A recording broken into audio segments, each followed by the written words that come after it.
Kata Nabi, kalau salatnya ingin sempurna dimulai dari wudu. Yang pokok dalam wudu itu ada 4. Sisanya sunnah. Awas, kalau yang 4 ini tidak sempurna maka batal wudunya. 1. Faghsilu wujuhakum, basuh wajahnya. Kalau disebutkan wajah dalam bab wudu, itu tidak ada yang lain kecuali bagian tampak muka. Gitu ya. Kalau yang punya jenggot, itu termasuk janggutnya di selai-selai. Sifat wudu cuma ada 3. 1, pakai keran. 2, pakai gayung. 3, air yang mengalir. Ya, seperti di sungai ada air mengalir, itu nggak ada masalah. Tapi kalau menggunakan gayung atau semisalnya, Nabi itu diriwayatkan dalam hadis itu sangat menghemat air. Bahkan pernah beliau kemudian berwudu, kalau kita kemudian hitung, itu hanya sejumlah Pak, seaqua gelas Pak, cukup. Atau yang kedua, menggunakan keran ya. Kalau sekarang kita ada keran, contoh ini kerannya. Ya. Kerannya agak tinggi sedikit. Dan kita sesuaikan. Ambil airnya. Misal contoh, ghosala. Ghosala itu bukan ditumpahkan, ambil air, tumpahkan di tempat yang akan dibasuh gini. Yang telunjuk itu kemudian menghapus atau menghilangkan kotoran di sela-sela mata, contoh. Yang jempol menghilangkan kotoran di sela-sela telinga bagian belakang di sini. Ya. Kalau misalnya saya mulai ambil airnya, kemudian saya tumpahkan di sini. Yang telunjuk membersihkan di jari-jari di sini, di sela-sela mata. Yang jempol kemudian membersihkan di sela-sela di bawah telinga sini. Kemudian di selesai. 1. Tahan sebentar ya, ini praktek dulu sebentar. 2. Wa aidiakum ilal marafiq, ini yang sering keliru. Dan tangan sampai siku. Jadi saat kita mengambil air wudu, ambil airnya, tumpahkan dari sini ilal marafiq sampai ke siku ke sini. Balikan lagi ke depan. Jadi bukan kerannya dibeginikan, sikunya dibeginikan, takut, bukan. Jadi bukan siku diteruskan ke bawah. Yang tepat itu ambil airnya, kemudian basuh dari sini sampai dengan ke sikunya. Hati-hati, ini ada maknanya. Dan jika benar di hadis Muslim, jika orang wudunya benar seperti ini, maka bersamaan dengan jatuhnya air wudu itu, jatuh pula dosa-dosa dan kotoran yang melekat pada anggota tubuhnya. Tidak cukup dengan amin, nanti kita lihat dulu. Tangan selesai, pindah kemana? Bukan ke rambut, tapi kepala. Jadi dalam bab wudu yang diusap bukan rambutnya, kepalanya. Itulah keadilan Allah. Kalau yang diusap kepalanya, semua manusia yang hidup pasti punya kepala. Tapi kalau yang diusap rambutnya, ada ketidakadilan, karena tidak semua orang punya kepala, punya rambut. Tuh. Nah sekarang lihat sini. Ketika kita diminta mengusap kepala, bahasanya masaha. Masaha itu begini. Ini saya punten. Bismillah. Gini ya. Ambil airnya, tumpahkan, baru kemudian diusapkan ke kepalanya. Paham ya? Kalau yang ghosala, ambil, tumpahkan di tempat yang akan dibasuh. Tapi kalau masaha, hati-hati. Ambil airnya, tumpahkan, baru diusap. Jadi bukan diambil air, tumpahkan di kepala begini. Yang dibasuh kepalanya bukan rambutnya. Jadi kalau ada laki-laki sudah dandan, sisiran, rapi, tiba-tiba keran dibuka, yang diusap cuma rambutnya, ulak. Itu batal wudunya. Tidak sah. Harus diulang. Terakhir kaki dibasuh sampai dengan bagian mata kakinya, dan ini tidak perlu saya terangkan karena mudah bagi kita untuk mempraktekannya. Tapi yang ingin saya jelaskan satu ini saja. Perhatikan baik-baik. Yang 4 ini wajib wudu. Tambahannya sunnah. Niat dimasukkan dalam wajibnya. Lihat sini. Kumur-kumur sunnah. Telinga sunnah. Istinsyak sunnah. Yang 4 ini wajib. Tapi terlepas dari wajib dan sunnahnya, perhatikan baik-baik.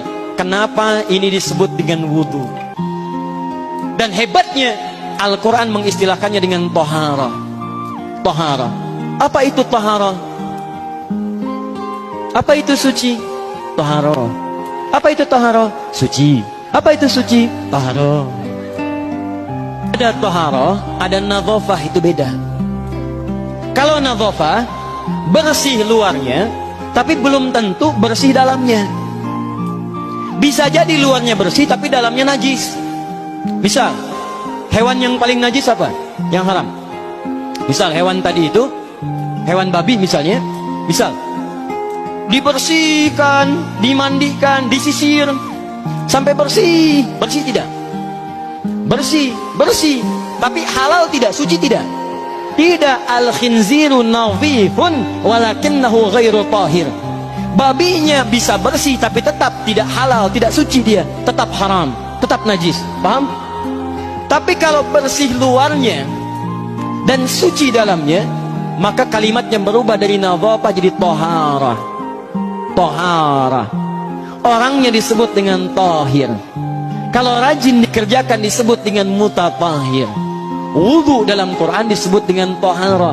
Seakan-akan memberikan pesan, maaf, orang yang wudu itu bukan hanya bersih fisik luarnya saja. Jadi kalau orang wudunya bersih, bukan cuma wajahnya yang bersih. Kalau wudunya benar, bukan kotoran di tangan saja yang hilang, tapi mohon maaf, fisik dalamnya itu ikut suci. Fungsi tangannya jadi bersih, fungsi wajahnya jadi bagus, fungsi lisannya jadi bagus. Makanya kata Nabi, kalau orang benar wudunya bersamaan dengan air wudu yang menetes, maka tumpahlah kotoran-kotoran di bagian fisik-fisik tubuhnya.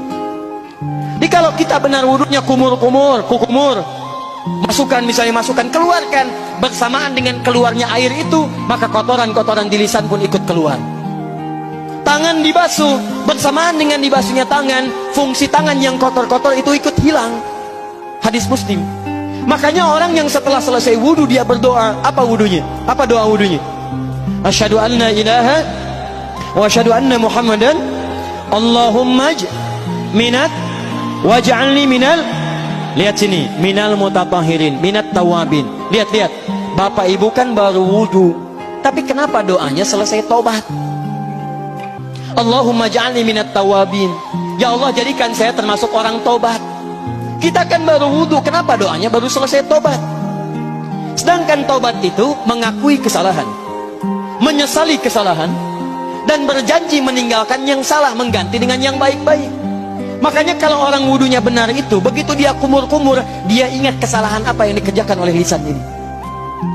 Jadi begitu kemudian ditumpahkan airnya, hilang kotorannya. Maaf, yang suka mencela wudu, selesai wudu tidak akan mencela lagi karena tobat dari celaan. Makanya kalau wudu Anda benar, coba ingat-ingat, siapa korban dari lisan Anda yang tajam itu? Apakah ibu Anda yang pernah menangis karena lisan Anda? Apakah ayah Anda yang kecewa karena kalimat-kalimat Anda? Apakah tetangga Anda yang menjauhi Anda karena kata-kata kotor Anda? Kalau tiap hari Anda wudu, tapi kemudian lisan Anda masih kotor juga, ada yang salah, Anda cuma menghabiskan air untuk menghilangkan kotoran di lisan. Itu tanda pertama. Tangan basuh. Makanya orang yang wudunya benar, tangannya tidak akan berbuat yang kotor lagi sampai ke ujung kakinya. Karena itulah ibadah ini disebut dengan wudu, seakar dengan kata dau. Kata para ulama, mereka sebagian mengatakan dau artinya cahaya, dau artinya sinar, dau artinya al-husnu, baik budi pekerti. Kalau orang benar wudunya, bertambah sinar di tangannya, sinar di wajahnya, sinar di lisannya. Apa sinar itu? Di dunia sinar-sinar amaliyah kebaikan, sifat-sifat baik, di akhirat pancaran-pancaran kemuliaan.